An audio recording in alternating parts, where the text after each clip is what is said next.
নমস্কাৰ বন্ধু বান্ধৱীসকল, মই শ্ৰী দেৱৰাজ শৰ্মা।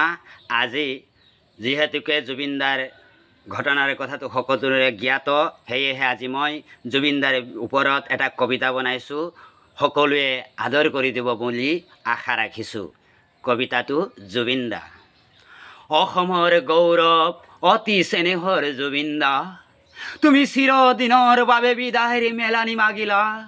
তোমাৰ গোৱা গানবোৰ তোমাৰ সুৰে সুৰে সুৰ মিলাই, তোমাৰ গানে গানে গান গাই ডেকা ল'ৰা গাভৰুৰ মন তুমি মুহিছিলা।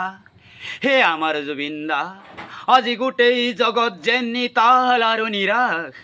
তোমাৰ গোৱা গানবোৰ যেন পাহাৰে পাহাৰে ঠেকা খাই প্ৰতিধ্বনি হৈ আমাৰ কাষলৈ ভাহি আহিছিল।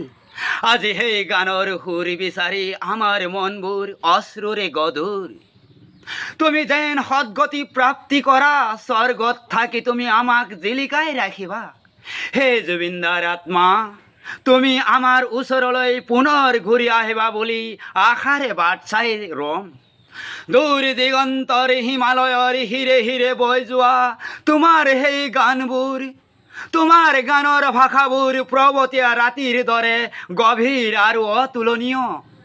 মুকুটাৰ মালাৰ দৰে জিলিকা তোমাৰ সুললিত সেই হৰিৰ নামবোৰ লিখনিৰে প্ৰকাশ কৰিবই নোৱাৰি। হে জুবিনদাৰ আত্মা, তুমি মহান। নমস্কাৰ বন্ধুসকল।